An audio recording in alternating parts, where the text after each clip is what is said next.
Señor esté con nosotros. Lectura del Santo Evangelio según San Marcos.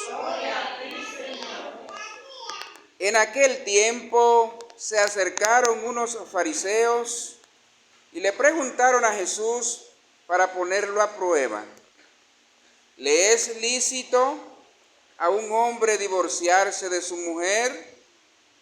Él le replicó: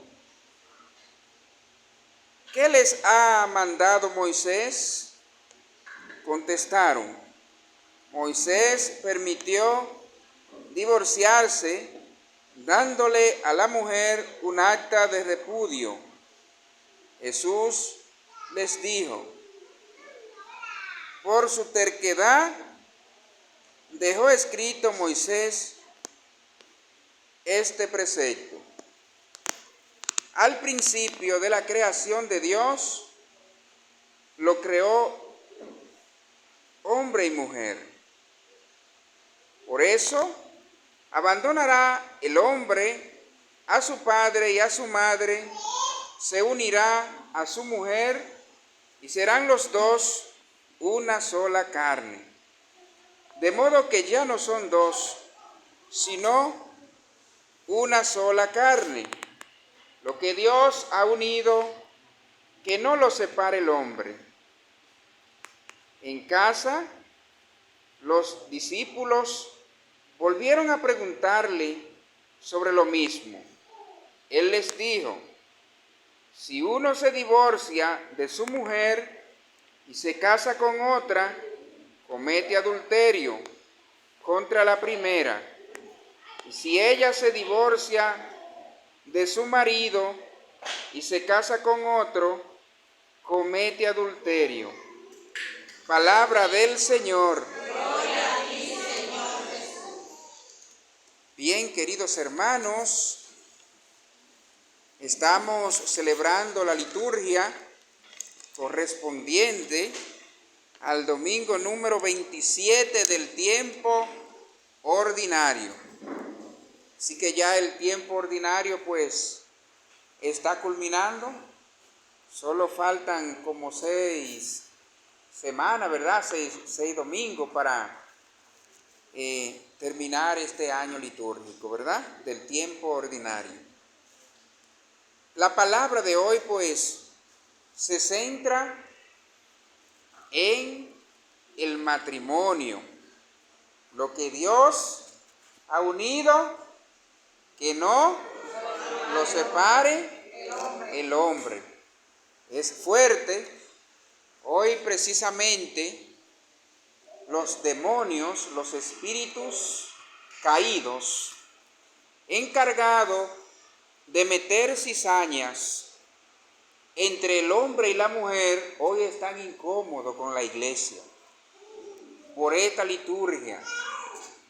Porque al diablo, que el Señor reprenda, lo que le interesa es la división. Es que el hombre corra fuera de Dios. Ustedes saben precisamente cuál fue el problema mayor en el Antiguo Testamento entre el pueblo que Él escogió para el plan de salvación, ¿verdad? Y Él para hacer una alianza. ¿Saben ustedes cuál fue el problema mayor? Era que ese pueblo empezaba a llevar los designios, a llevar los mandamientos del Padre, pero se corrompía. Ese pueblo era una ciudad, una sola. Se corrompía al corromperse, es decir, a irse a adorar a otro Dios fuera del Dios Yahvé, del Dios de los ejércitos, pues iba y cometía, eso significaba para Dios un adulterio.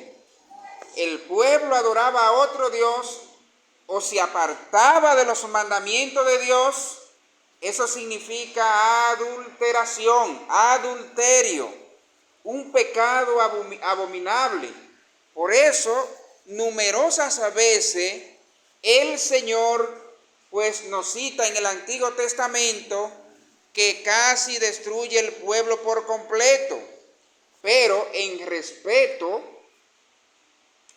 a la promesa que le hizo Abraham, nuestro padre de la fe, de que su pueblo no iba a desaparecer, pues dejaba siempre un remanente. El pueblo se corrompía. En otras palabras, le pegaba los cuernos a Dios. Se iba a adorar, el pueblo fue sacado de la esclavitud para ir a adorar al Señor en el desierto, pero ellos, cuando venían las dificultades, cuando venían las pruebas, se desesperaban y le pegaban cuerno a Dios. Por eso hoy la palabra nos habla del matrimonio. ¿Cuál es la esposa de Dios? ¿Cuál es la novia de Dios? La iglesia. San Pablo a los Efesios nos dice que la iglesia es la esposa de Dios. Por eso el mismo San Pablo nos dice que la esposa se someta a su marido en todo, como la iglesia a Cristo. Porque la iglesia es la esposa de Dios. ¿Y quién es la iglesia? Es el conjunto de todos aquellos que han escuchado la palabra de Dios, que se han arrepentido y que se han hecho bautizar. ¿Sí? Se han hecho bautizar y esos que se hacen bautizar, pues pasan a ser miembros de ese cuerpo de Cristo, ¿verdad? De su esposa, que es la iglesia. Por eso todos nosotros unidos somos esa iglesia de Jesucristo, ¿verdad? Esa iglesia que cuando estamos en comunión con Jesús, pues nosotros estamos siendo miembros de esa iglesia, y por ser miembros de esa iglesia tenemos que tener cuidado de no estarle pegando los cachos a Dios. ¿Amén? ¿Cómo le pegamos los cachos a Dios? Cuando hacemos las cosas que a Él no le agrada, ¿verdad? Por eso dice la primera lectura, ¿sí? Nos habla de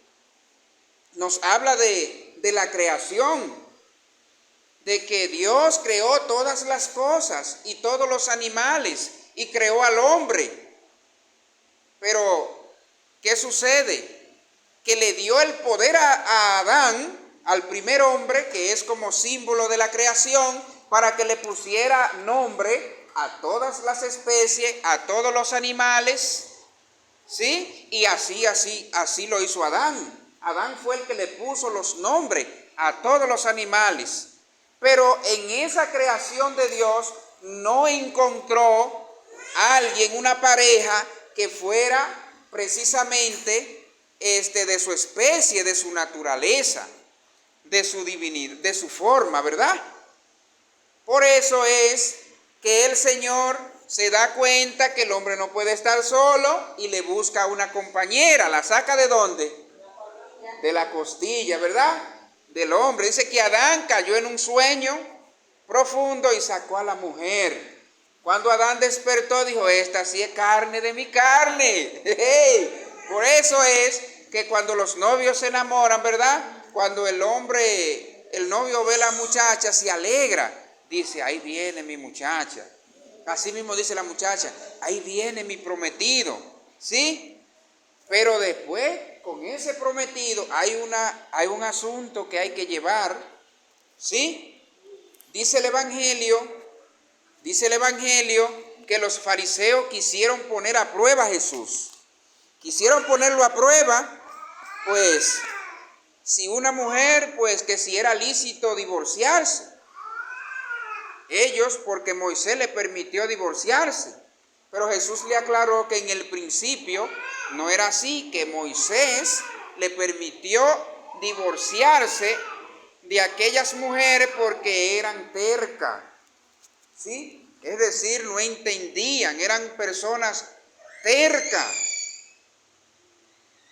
Pero que al principio no fue así, porque Dios creó hombre y creó mujer. Por eso es que el Evangelio nos dice hoy que lo que Dios une, que no lo separe el hombre. Y es tan tal que los discípulos se quedan como inquietos con eso, y cuando llegan a la casa vuelven y le preguntan al maestro: maestro, dinos algo más sobre eso.